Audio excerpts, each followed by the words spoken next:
How cool. Nice session, huh? Nice session. Thanks for hanging around. Just while they come up, don't forget we've got an after party tonight. We've got all the girls outside. We'll direct you to them should you wish. It's going to be a fun night, and Helene's holding her hand up. Just to let you know,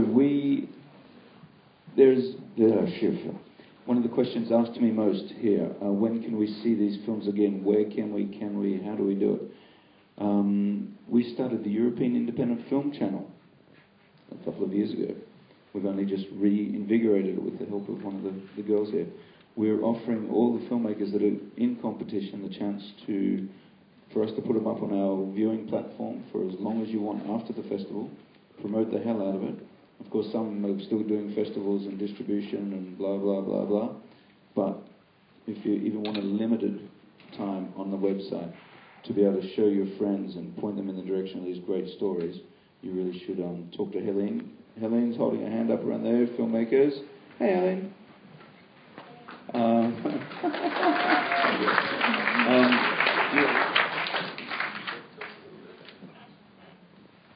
Hi, I'm Max. I directed Time.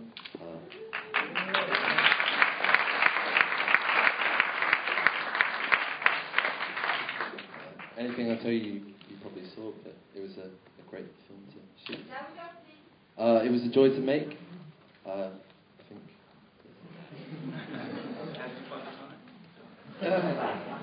There used to be quite a lot of time puns in the script, but we got rid of most of them. There's only one left. Cool. Any questions for Time? I thought it was fabulous. The look, the visual look that you gave to it, how did you get that? On reading the script, I was very much inspired by the Hudsucker Proxy, so I wanted to kind of translate that 50s kind of office world to Britain, and so lots of greys and kind of conflicting with the colours of the food. Nice. Stuff. Cool. Well, thank you for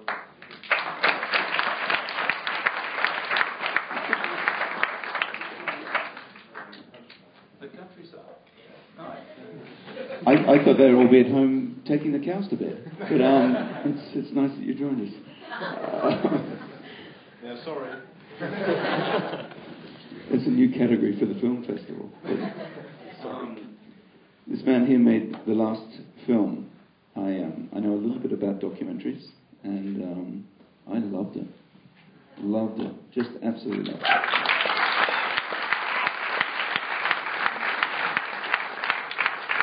I will show this, if permitted at times, to film students, and people ask me how to tell good stories.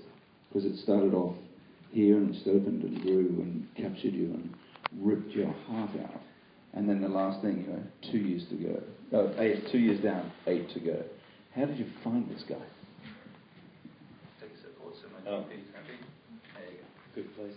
I actually met Ra several years ago because I have a house in New Mexico that is close to where he digs his caves. And when I first walked into one of his caves, I had a kind of a visceral impact, like hit me here, that you would be just outside in the wilds and you would turn around and there was a door and you would walk inside to this place that was spectacular.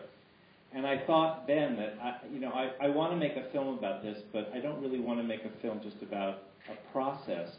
I want something else. And as I got to know Ra more, I got to understand what a crazy life he was living and how hard it was for him to do what he was doing and how much it cost him. And he got me in touch with a lot of the people that he had made caves for.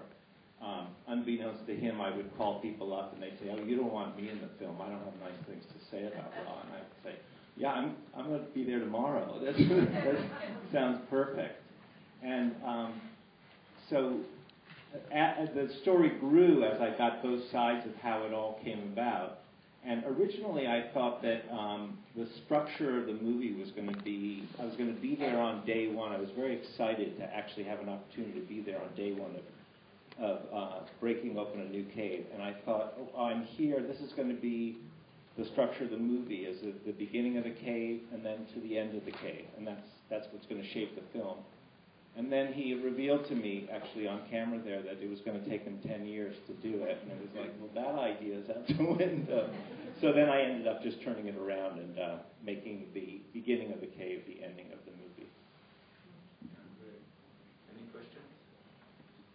I think everyone's just sort of sitting back speechless and astonished by it. What is Ra think of the film?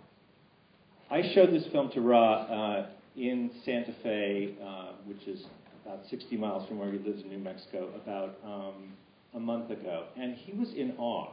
And I couldn't figure out what it was for a while, but he looked stunned. And then I thought, oh, I know what it is. His life has been institutionalized in some way. It's been exalted in some way. That a movie was made about this guy that nobody's paying attention to. And I actually spoke to him the day before I came here, and I said, how's it going? What's happening? He goes, well, your movie has actually increased my perception in my wife's eyes. She now sees me as a struggling artist with a capital S.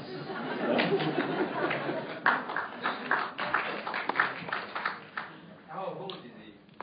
When we started this film, he was 63, and by the end, he was almost turning 66. So you actually see him go through 2.5. To me, he appears to age in this, and I think you can see his 2.5 years of aging. So I guess he's going to be digging until he's 73 on this project. That's what he's planning to do.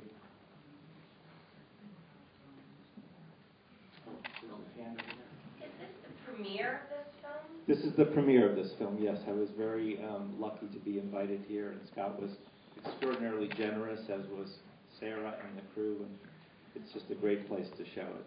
Well, it seems that from here, like, who knows what could happen with him.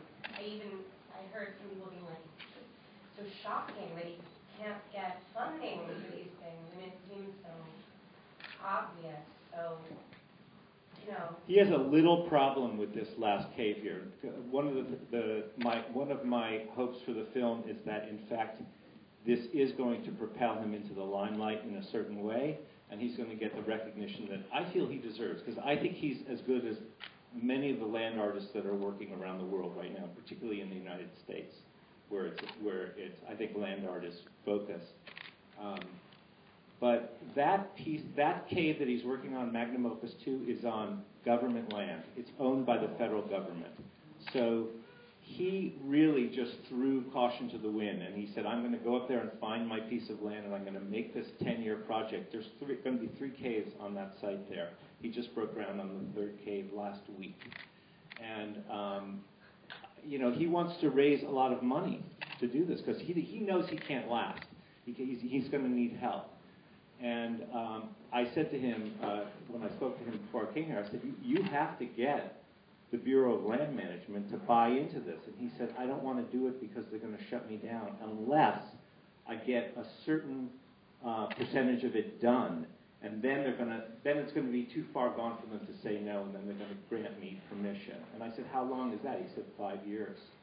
So he's pretty bold to do that, or crazy. I don't know what it is, but yeah. Are you continuing to film his work on the site, or are you going to revisit it? The house that I have in New Mexico is where I go for vacation, and I'm so pleased to be able to go there next month and not shoot.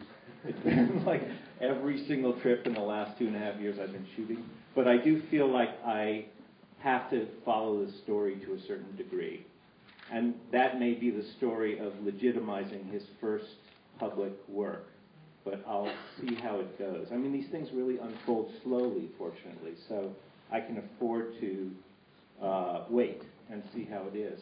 But even this stuff that you saw, like all that time-lapse stuff that was on there, he shot that. I left him a time-lapse camera because, I didn't know what day he was working on. I live in Los Angeles. I live, 1,500 miles from him. So he shot a lot of that stuff himself. So, that may go on as well. Okay, we're gonna keep moving on. Again, we're around here. Directors are here all weekend. Please ask them a lot more questions. So, I'm never going to be able to look at another one of those little things of Danish photo ever again. Yeah, like I said, I'm sorry. Take a step forward, you Yeah, will sure. like it a lot more. Okay. Yeah, well, I'm Rasmus, and I wrote the script for In the Countryside. Make sure you sit here. Yeah, sorry. Yeah, Andreas, he just directed it. He can always like push me to something where I have to defend it. But it's my midterm film from the film school Super 8, which is an alternative film school in Denmark, in Aarhus. And, well, I'll spare you the question because it's probably coming up. It usually does. How did you get the idea for the story? I'm not myself an animal lover.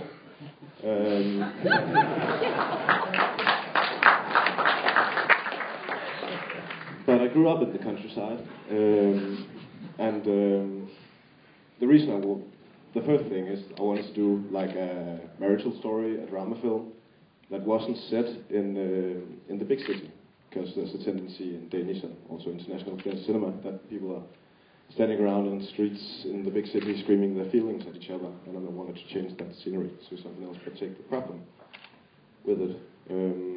And the cow thing came into play because there was this rumor, this story, urban legend, but I know for a fact that it's true.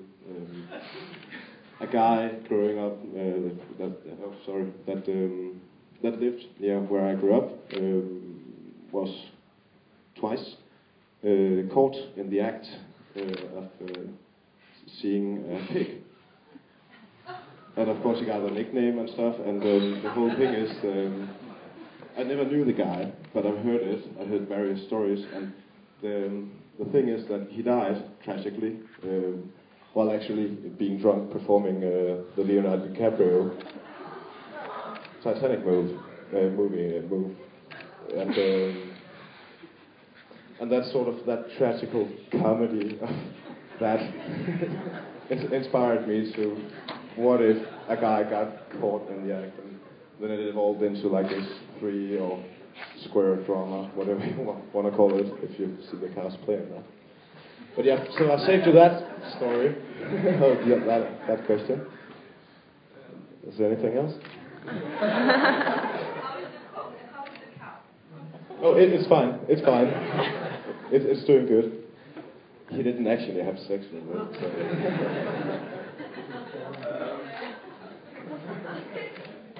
The European Independent Film Festival, yes. Thank you very much. Great effort. Thank you.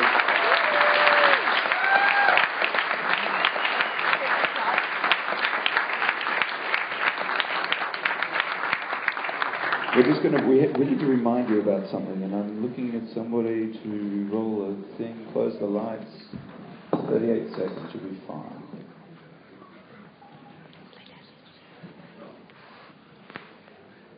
No, we're not doing it. We have Mr. Denmark. Oh, hold on, he's holding up 2 fingers.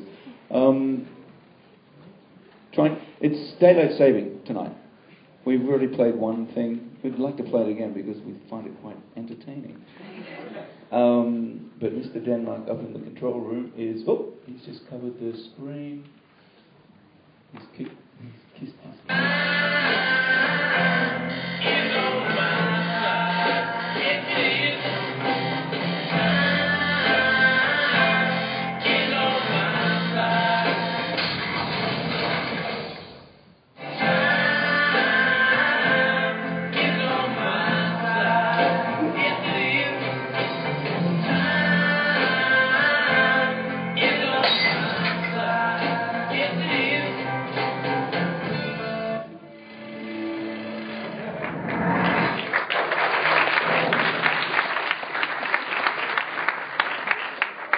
Not as interesting as having sex with cows, but just now you remember about the times.